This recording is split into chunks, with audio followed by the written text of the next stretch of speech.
Radical. Viewer discretion is advised. Make America great again. Yes, we can.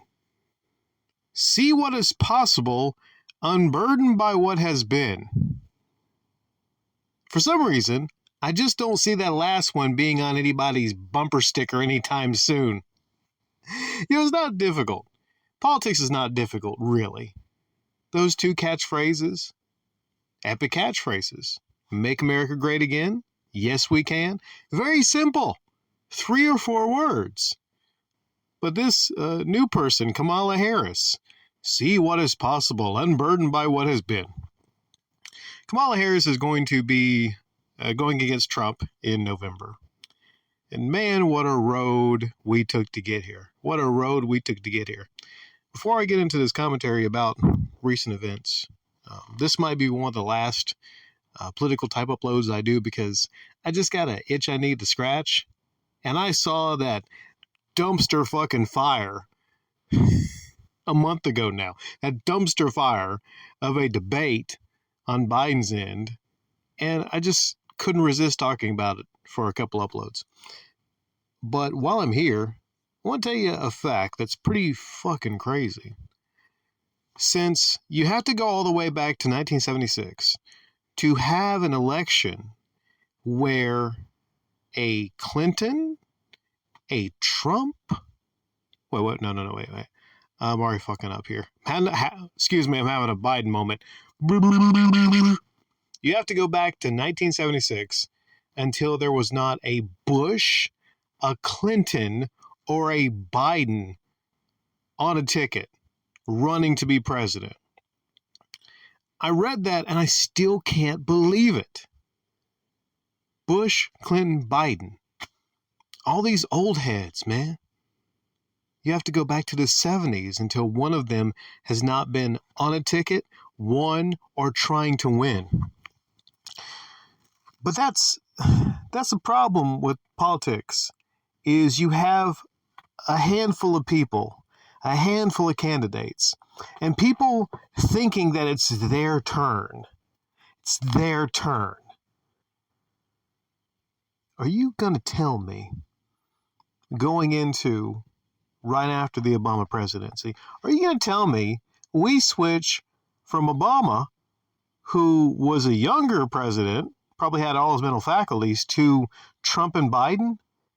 In the last years or so, it's been 70, 80-year-olds plus that's running. They're the best and the brightest. Now, in America, it's not about the best and the brightest. It's about whose turn is it next. Whose turn? Me, it's me. It's my turn to run. There's a lot of great, I want to say great because 90% of politicians, I think personally, are dirty.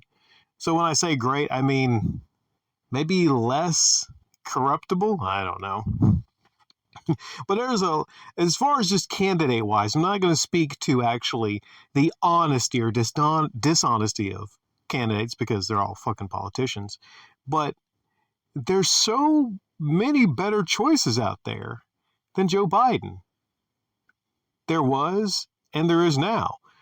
Kamala Harris, this is the big story. He has seceded his power, wanting to try to run against Trump to win the next election to Kamala. Now it's his vice president. And all these people, I'm seeing all these people giving him massive amounts of credit, saying he's brave. It's an act of bravery. Nah, this motherfucker didn't go gentle into that dark night. He did not. Reports are he was brought to this kicking and fucking screaming. The Democrats had to kick his ass out the fucking front door. It was to almost the last minute, and I know there's 3 months until the election, but it was almost to the last minute he was holding on. Biden's massive ego, even though he has half a brain now, maybe not even 50%, the biggest part of his brain left was that ego. He was holding on to that. Now, that's what's really crazy about this, is, you know, this fucker's crazy and he's off his rocker. He has dementia, Alzheimer's, maybe a cocktail of all of them. You know, if he watched himself in the debate, if he thinks that's not crazy, if he doesn't have self-awareness that he's mumbling and bumbling, getting people's names wrong, you know it's bad because he's all the way gone. Maybe there was some self-awareness years ago of his degradation, but no, he's got dementia. He's all the way gone. He can barely even walk. There's this one video of him trying to get into a car, and it takes him several minutes just to get into a car because he's so stiff. And that in the background that's something on my Impala knocking. It's a weird thing, so don't worry about that. There is one meme of him and Mr. Burns. You know how Mr. Burns walks around kind of like a praying mantis with his arms kind of sticking out? Biden literally was so stiff, and not stiff in a good way. Biden was so stiff, he left the podium, and his arms were still sticking out that had been on the podium. Dude too fucking old. Dude too fucking old. Not just old, but like an old 81, you know?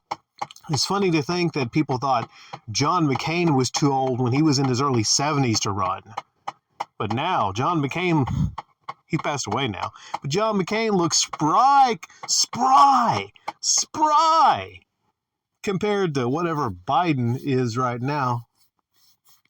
But no, this guy with his ego holding on as long as he could to the last couple months to finally let go. Let me tell you what had to happen for him to let go and move on to Kamala Harris, who was his vice president, to move on.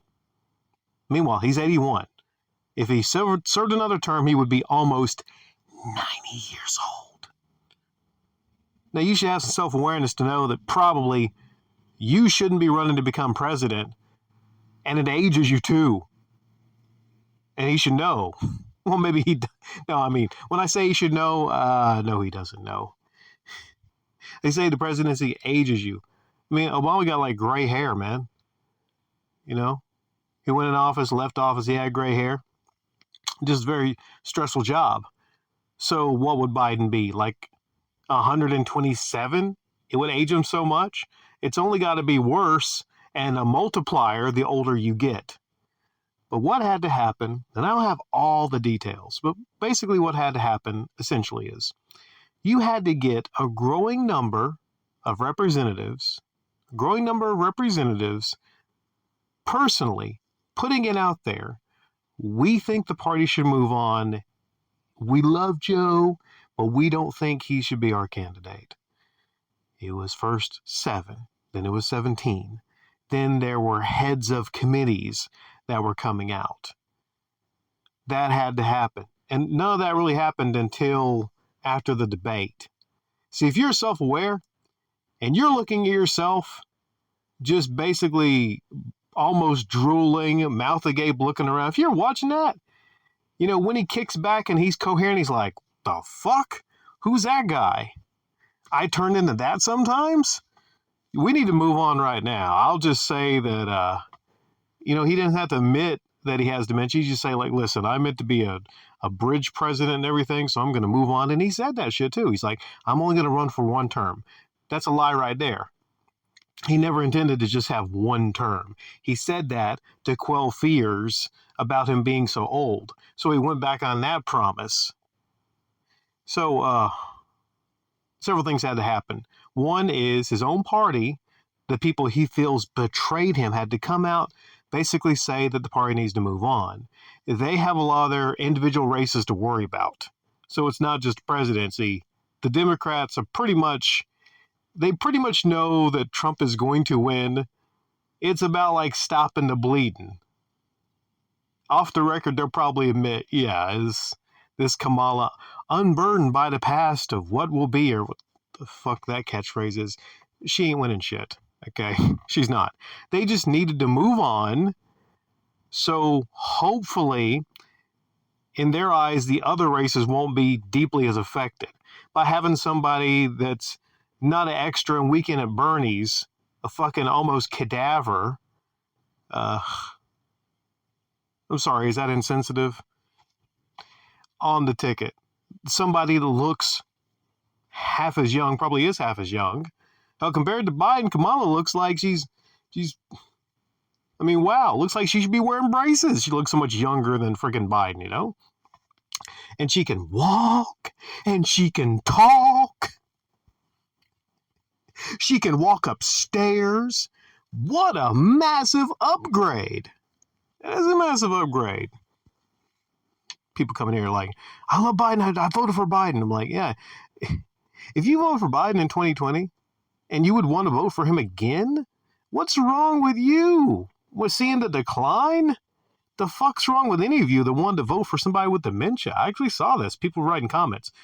Well, he's better than Trump. No, he's not. Not with dementia, motherfuckers. I mean, that's insane.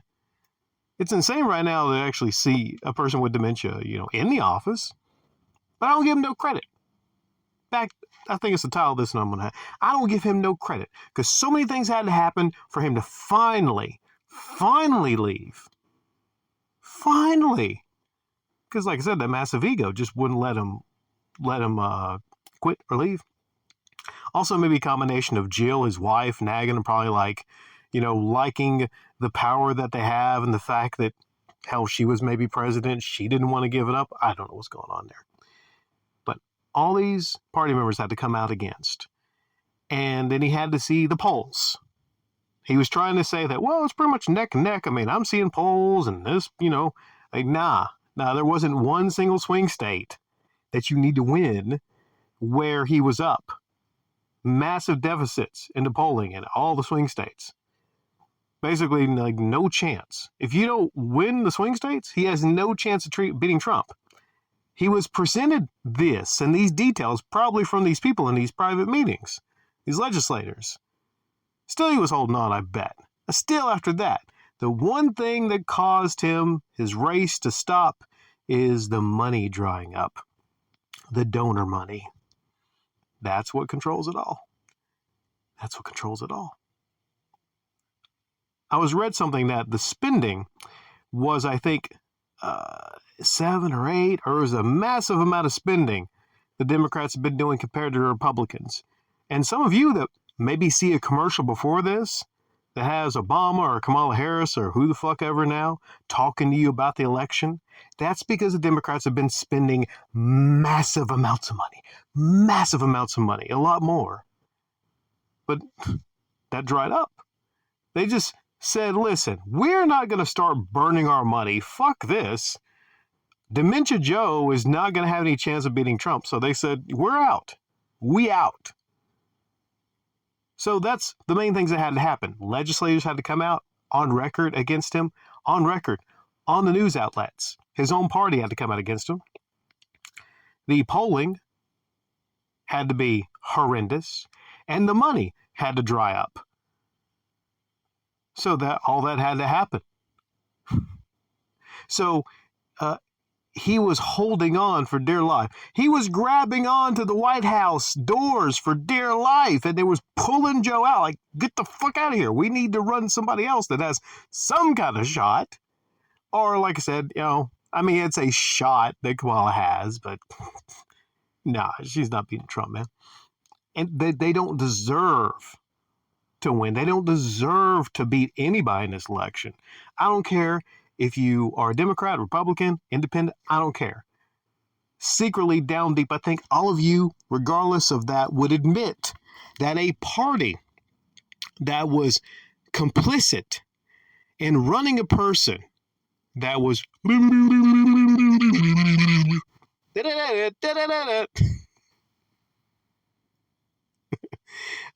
sorry, just making sound effects. I'll stop at sound effects.